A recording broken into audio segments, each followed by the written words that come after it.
Welcome everyone to the SERL Hot Wheels Cup Series, Season 2, Race 6 at Sears Point Raceway. And the reason why I say Sears Point Raceway is because this is the 2000 layout, which as of 2000 it was called Sears Point Raceway.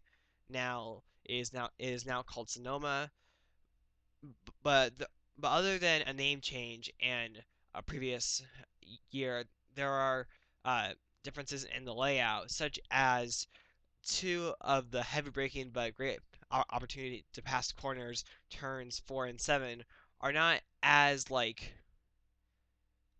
you don't break as much because the corners are designed a little differently. And once this race begins, and if you're not familiar with this layout, uh, I think you'll see the difference. Also, the S's are, I would say, are a little bit more of a danger zone today than the present layout because it's a little bit more hilly, and it's also just more like tighter. Another thing that is different, and I don't think this will really be like a factor today like at all because I don't have like regular pit stops turned on, but in the middle of the hairpin you can see what they called Gilligan's Island, which is because on this layout the out the pit road that we see today could not hold all 42, or in NASCAR's case all 43 cars, so they had to make an additional island. And if you are pitting in the area, once you uh once you're done making a pit stop, you actually have to wait maybe about like 20 to 30 seconds just because that pit stall is shorter. But anyway, last time we were on a road course is Portland, and Portland, it was a pretty wild race, won by Peter Saviano, who does also start pretty close to the front. But I think at Sears Point today, I think things should be a little bit more calmer. I think the first lap maybe could be a little bit treacherous, but after that, I think things should be calmer. But anyway, when I think back to last week at the Brickyard, it was won in just a dominating fashion by Andrew Brandt, who got the lead shortly after the first caution and never looked back. And the thing, and the thing, and I think what helped him the most was how he was actually using a slightly different line than most of the competitors. And while using a slightly different line doesn't particularly, I think, help you at road courses, we could see the same thing. And because like we are not very far away from the start finish line, I'm also going to take this time to show you the starting lineup. So the top 10 are Andrew Brandt, Kendall Maynor, Nick Smith, Aiden Saunders, Isaac Nichols, Bill Crafton, Cody Hagan, William Bedford, Cliff Buchanan, Frankie Reed. That is the top 10, and here is the rest of the running order.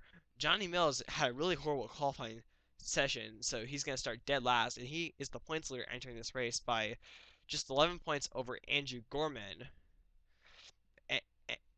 But the thing is, right behind Andrew Gorman, there are still drivers that are also pretty close within Andrew Brandt, like Jacob Reed and Bacratchin, who were two drivers that had really good runs at the Brickyard as well. But Buchanan is in fifth place in points, and to round off the top 10 points, we have Cliff Buchanan, Aiden Saunders, Ariana Parks, Isaac Nichols, and Nick Smith. So that is your top 10 points.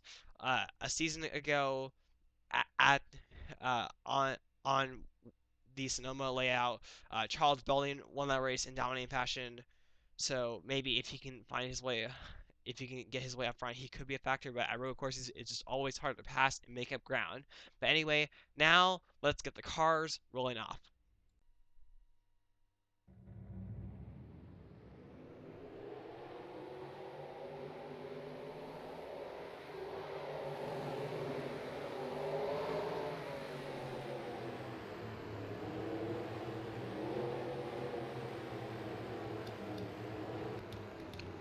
As the field comes onto the front stretch, which under this layout is shorter than the modern layout, Andrew Brandt leads the green flag at Sears Point. Pretty even start hanging out into turn number one, but will Andrew Brandt get the advantage here?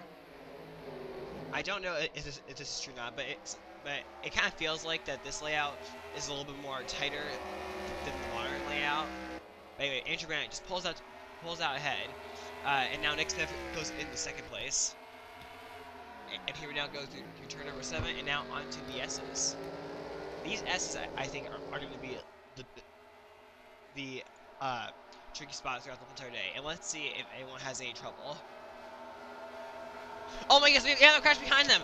And we got a couple of cars upside down. I think it's Jim Kelly back there. I think it may... I don't know who else that was. It looks like Kevin Saunders may have received some damage. Austin Kennedy, Jim Kelly, Justin Talampas. Did Johnny Mills, the points there, get any damage? It doesn't look like it.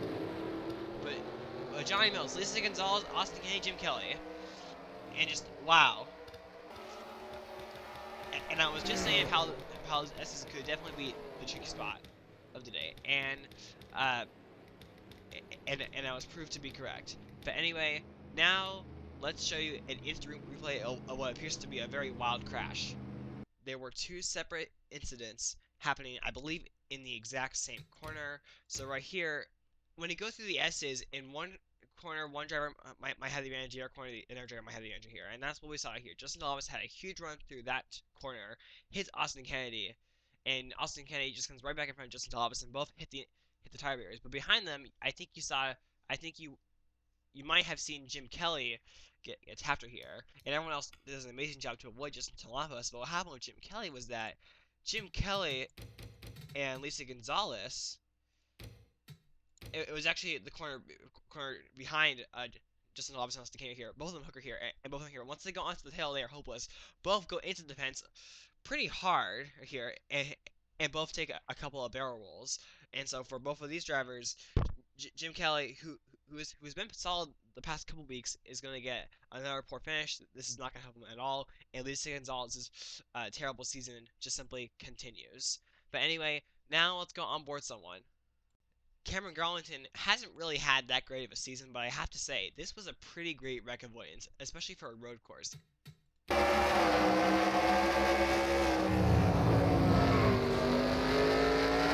Wait a second. Did him and Justin Talampas make contact? I did not see that. Oh, him and Justin Talampas made some contact, which then went into Austin Kennedy. So that was actually Cameron Garlington's fault. Whoa, my goodness. I did not notice that at all. Wow. So if there's one driver that both drivers should be mad at, Austin Kennedy and Justin Talampas, it should be at Cameron Garlington. But anyway, let's find someone else to go on board. Peyton Keys in the 55, like Cameron Garlington, has not had that great of a season, but he avoided not just one, but two incidents.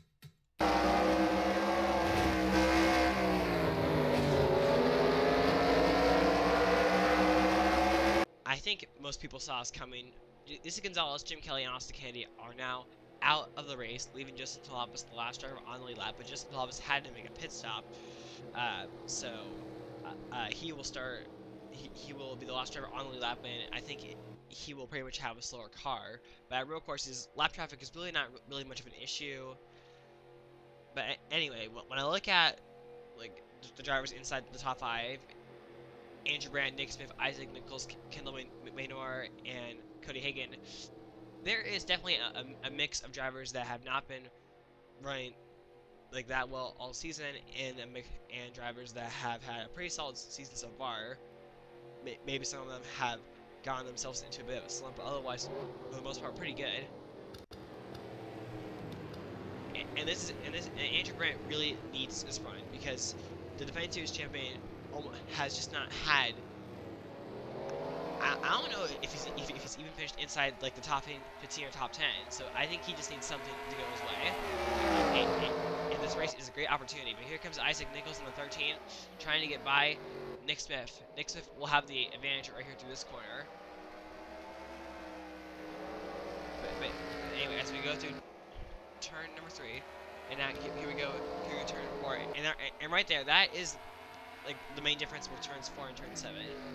But anyway, now we go through the S's. Andrew Brandt here, he's just pulling away from Isaac Nichols in the 13. Isaac Nichols in the 13, I think he was the points leader entering Portland, but then lost the points lead. No, wait a second. He was actually the points leader exiting Portland, but lost at Seattle. And right behind him, we have the 21 of Kendall Maynor. He's he's kind of a little bit of a sleeper. He is 15th in points, and if he finishes right around here, he'll definitely, I think he might get himself inside the top 10. Right behind him, Nick Smith, who has lost 2 positions. And Nick Smith comes into this race 10th in points. This would definitely be a huge gain for him in the points. Right behind him is the 22 of Cody Hagan. It looked like, I think he was actually inside the top 5 in points a couple races ago, but then just simply a string of bad finishes has left him behind here. Aiden Saunders in the number 11 comes into this race 7th in points, and looks like he could. It looks like by the time this race is over, he could maybe be the points leader, or I think it's certain that he will be inside the top 5. Right behind him, Clint Buchanan. I think Clint Buchanan could also be someone who could take the points lead as well. Pierce Saviano, the Portland winner, inside the top 10, having a nice day. William Bedford in the 33. William Bedford, I think he was possibly like close to 10th in points at one point, but has fallen back a little bit. He's 23rd in points. 10th on the racetrack is Frankie Reed in the 95. This was a driver that I honestly expected to be possibly like a dark horse for here, but for some reason it just hasn't really happened for him. But this is a nice solid run for him. But anyway, as we go back up towards the front, now it looks like all of a sudden Isaac Nichols in the 13 is now catching Andrew Brandt.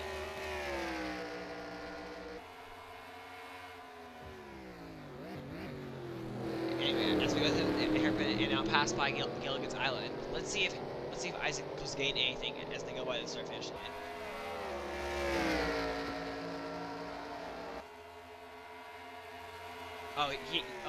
He actually lost quite a bit of ground that lap, that past lap. But anyway, I guess I can say, and it looks like someone actually got one off course. Did someone go off course? Doesn't look like it. I think we should. I think at some point we will have another caution, but I think just like we see a lot in racing, as the race goes on, time is running out, and desperate drivers are going to do desperate things. But anyway, as Isaac Nichols right here, oh my gosh, he actually got a little bit into like, I would call it a mixture of both like the grass and the gravel here, and oh my gosh, he got a very good run through the hairpin here. Andrew Brandt may not have the lead for much more longer as they go right here into the uphill section of the racetrack. Yeah, Isaac Nichols, he is there. But where will he pounce? Will he pass through the S's? Will he pass through turns 4? Will he pass through turns 4 and 7? It looks like at this point it's going to be one of these two drivers. I don't see someone like Kendall Maynor who just looks to be too far behind. But anyway, here, Andrew Brandt got through the S's very nicely, and so that's gonna help him pull away just a little bit. But anyway, let's actually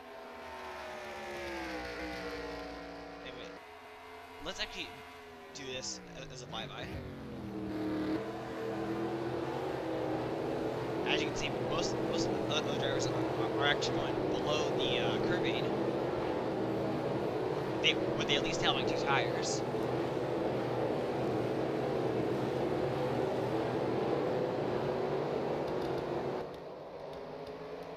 Anyway, as we go here through the middle of the pack, we're gonna find drivers like Torn Dieter in the 44. This was actually an air driver like Frankie. Oh my gosh, I'm not looking at the points stands here. But Torn Dieter in the 44, he actually comes into this race 12th in points, so he's had a pretty solid season, but it doesn't look like that, like the way he's running right now, he's not going to advance. Blake, he's in the 78. This was a driver who I believe was actually inside maybe like the top 10, or maybe even like the top 5 points, but he has fallen back a lot. Matt Hoshkis in the 25, 13th in points, but it doesn't seem like he's really going to gain almost anything. Eric Olmhart in 15 had that very great run at Brickyard last week, and other than Johnny Mills, he was the other leader. Right in front of him is Garrett Sinner. Garrett Sinner has had his mixture of both good and bad finishes, but it seems like that. But it seems like that as one of our veterans drivers. I honestly expected him to be a little bit more farther ahead than where he is right now. It doesn't seem like that. Like if he finishes right around here, he's not really going to get anywhere. Hating he's in 55. Uh, we already talked about him of how he avoided not one but two crashes. And the reason why I say he avoided two was because he came pretty close to getting clipped by Jim Kelly. Carter Sinclair in the 9. This is a driver that is right around like Torn Dieter and Matt Hoshka's 1,400 points. This driver, I think, like Garrettson, has had his mixture of both good and bad performances. Last time we were of course, him and Bubba Buchanan had a little bit of a run-in. Right from him is Alan Souza in the 31. This driver has just had just a dismal season. I think he's dead last in points, if I'm not mistaken. And I think that if he finishes right around here, I think this could actually be a career best finish. But even still, like a 20th place finish as your best career finish is really not. It's still not that good. Charles Bellamy in the 46. He won in Atlanta, but really hasn't done much since then. Kevin Garlington, we already talked about of how he has really not had that great of a season. I think outside the top 25 points, Bubba Buchanan in the 14, he comes into this race with points, so I think he will definitely take a little bit of a downward dive. Luke Walker in the 42 finished very well at Daytona, but really has not made almost any noise since then. Cameron Blake in the 62. Cameron Blake, this is a driver who really has also had not that he really has not had that great of a season in. The 35 of O'Neal of Albin. I feel like to me his highlight, in my opinion, was his wild ride at Atlanta, actually going on top of a couple of drivers in that lap 1 and 2 crash. Ariana Parks in the 5. She had a good car in the practice sessions, but didn't execute it in qualifying. And as you can see, that qualifying position is really not paying off. Right in front of her, Bill Crafton in the A3. It looks like that the way things are going right now. It looks like he could either gain or lose points. Actually, I think he would actually be the points leader because Andrew Gorman, Jacob Reed, and Johnny Mills are actually all four back there. There's Daniel Wills and Riley Smith. Daniel Wills, he won at Daytona, and since then he's had his fair share of both good and bad finishes. Riley Smith in the 45. No, not 45. The 43 of Riley Smith. He's 17 points, so he's not like that great, but he's also not that bad as of right now. Sorry, once again, I forgot about the 10-minute time limit, but you didn't miss almost anything. Anyway, one thing I noticed as they were going by the first straightaway was I noticed a little bit of like smoke. I don't know if anyone else saw it, but I thought I saw some smoke. And honestly, I'm honestly still surprised that we have not had another caution because I thought we would have by this point. But anyway, Andrew Brandt in the 10. I think if Andrew Brandt could just win, I think it would just be just a huge turnaround, and it could give them some momentum. But don't count out Isaac Nichols. Isaac Nichols, I think, has both gained and lost ground, depending on like how good he does in these laps. It seems like Andrew Brandt gets a really good run through like the S's, which and the S's are a big part of this course. But then it seems like Isaac Nichols really reels him in corners like the hairpin. But it looks like that the winner of this lap is going to go to Andrew Brandt because it looks like he's just pulling away ever so slightly. But let's actually go on board Andrew Brandt and experience a full lap.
is a lap for Andrew Brand. It looked like that through the S's. He seems to be a little bit like swirly because he is carrying so much like speed. I'm kind of surprised that he's not uh is kind of taking more somewhat of like a wide entry into turn 7, which is this corner right here. But so is Isaac Nichols over here, which surprises me. But anyway, as both drivers go through the S's, Isaac Nichols, I don't think you can still count him out, but it looks like that he is like starting to really like run out of time, and it seems like his car is not as good as it used to be. But anyway, as they go through the hairpin for the second last time, Andrew Brandt will get the white flag. Here we go. The white flag is out at Sears Point. So the next flag will just end the race. And while this is going to be a good day for Andrew Brandt, this is not going to be a good day for drivers like Johnny Mills, uh, Andrew Gorman, and Jacob Reed. It looks like that. It looks like that. Like yes, Biff Crafton is going to be the points leader by the time that this is all said and done, just because Biff Crafton he is running inside the top 10. But anyway, on this final lap right here, Isaac Nichols, he only has a few more corners to get it done. But the thing is, I think he just simply just does not have it. Andrew Brandt, he's just too good. Andrew Brandt, he won the championship last season.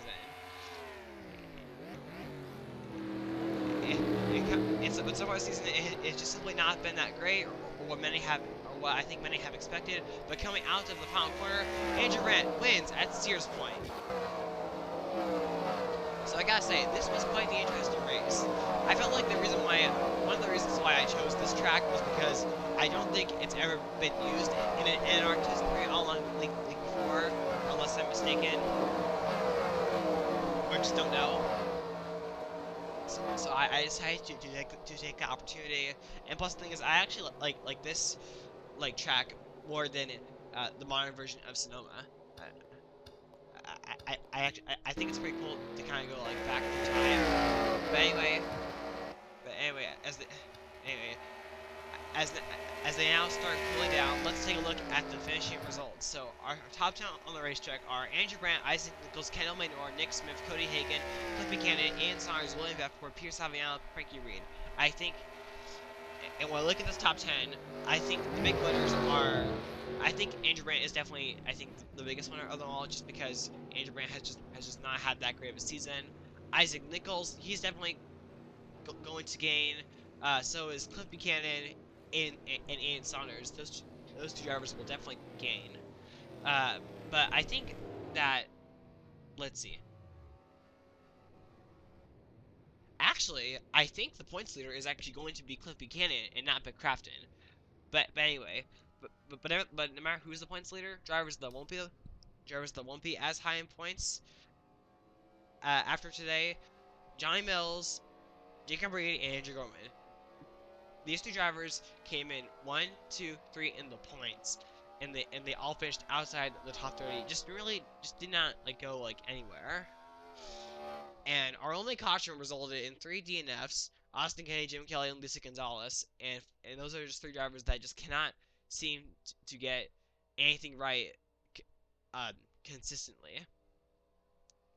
And Justin Thomas was also a slow car. I think maybe if this race was like 20 laps longer, I think he could have been like lap traffic, and I think that really could have shaken things up as far as the leader, as far as like the leaders went.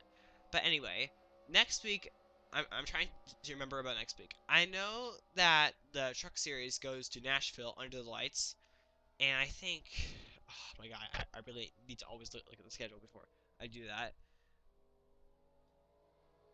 Oh, the American Ethanol Series goes to Mexico City, which the Hot Wheels Cup Series went to back in season 1, race 23, I want to say, or maybe it was race 24.